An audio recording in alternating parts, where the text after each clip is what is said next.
เอามากองเขาทำส้มกองเขาจะประมาณนี้เขาอยู่เกี่ยวทำส้มเลยใส่ร้ายเติมทำส้มเลยอันนี้จะเป็นเขาของลุงหน่อยฝาเบื้องนั่นเป็นเขาของเหมือนว่าเราไต่ทำส้มเลยอันนั้นกองคนละเบื้องทำส้มเลยคนละห้องมัดเขาพี่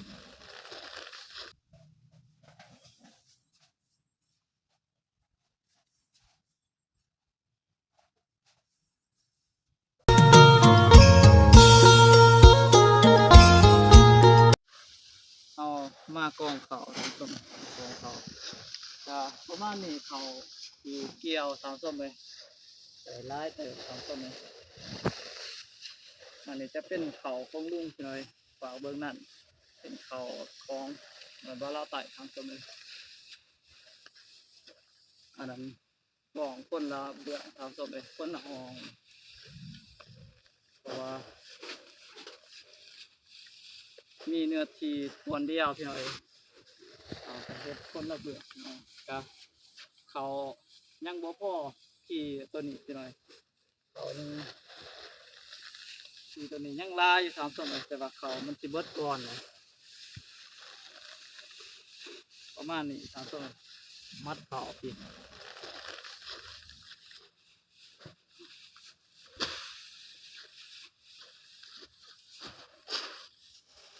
เปล่าพี่น้อย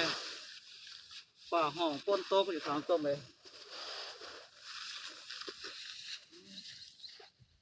ก็เลยเป่ากองไว้ไว้แน่ทางต้นเลยนี่สร้างนี่ก็ยังอันนั้นเตรียมบ่อรถพี่น้อย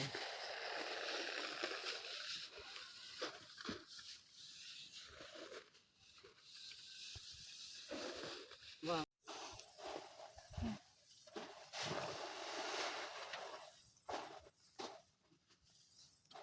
ตายหรือเปล่ามันหยอดช่วยเมฆแล้วตกเลยยังไงเลยไปจัก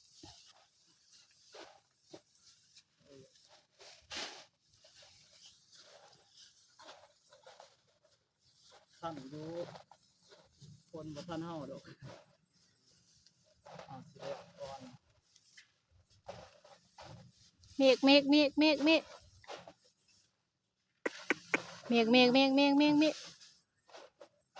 อีเมฆ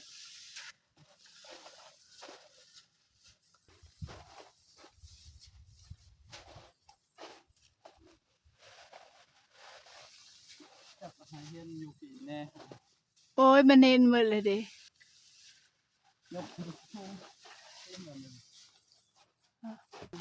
ให้เห็นลายมุมเกาะ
ระบบนี่ง่ายๆพี่หน่อยป้อนใส่หมดกล่องเลย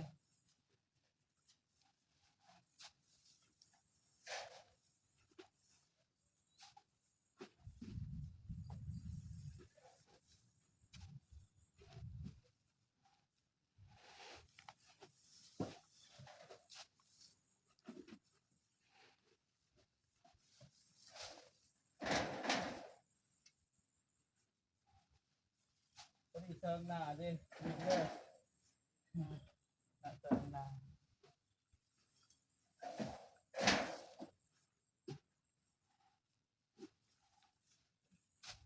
เป็นว่าเต็มเต็มเนาะ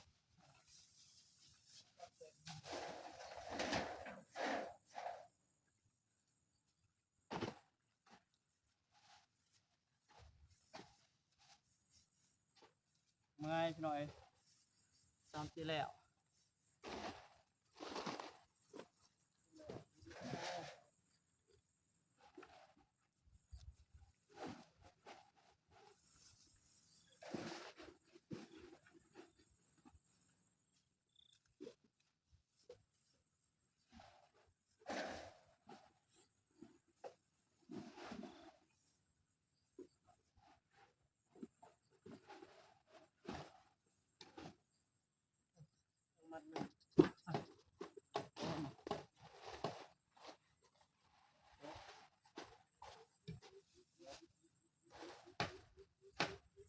ยังบ่แล้ววะยังอันนี้เนาะนี่ยังตัวนี้พี่หน่อยก็สิได้ทอขึ้นเทิงนี่แหละตามส้มประมาณนี้อ่าย่านฝนตกพี่หน่อย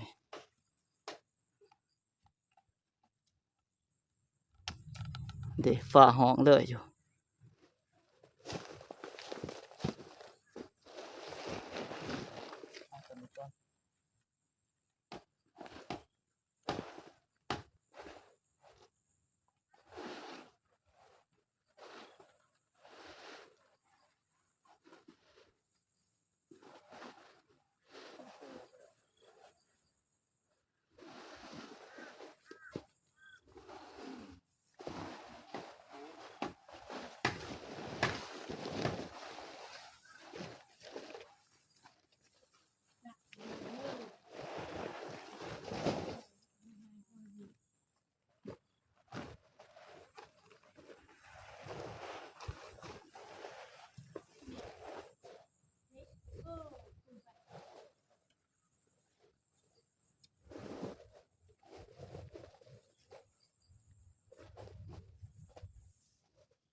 ปวดลงเลย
ว่านี่แหละ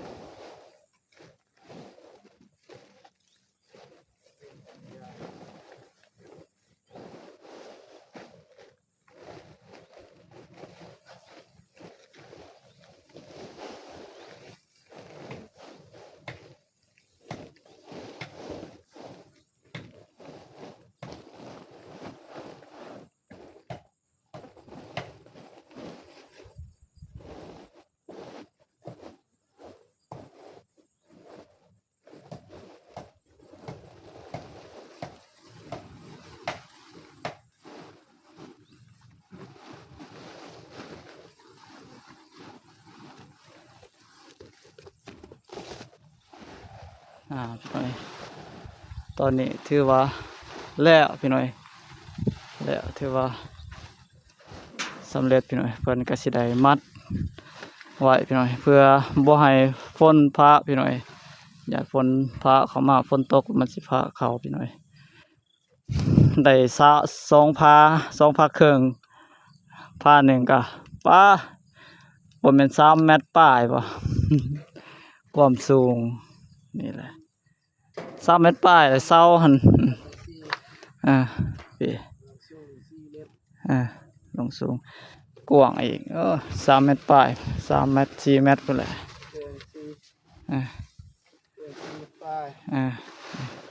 ตอนนี้ก็สิอัดแล้วพี่น้อย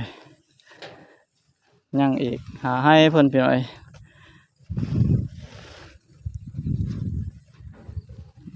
ก็ปีนี้ก็ยังบ่ทันได้อัปเดตกองข้าวกองน้ำพี่น้อยก็มื้อนี้ก็มื้อแรกพี่น้อยที่มาอัปเดตทางศพแล้วก็เป็นกองข้าวใหม่พี่น้อยบ่อนใหม่ที่ใหม่บ่อนทำงานหรือว่าบ่อนเฮ็ดไร่เฮ็ดนาใหม่ปีนี้ทางศพพี่น้อยคลิปนี้ก็ประมาณนี้พี่น้อยฟ้าห้องฟ้าไอ้สร้างพี่น้อยก็จะแน่จักหน่อย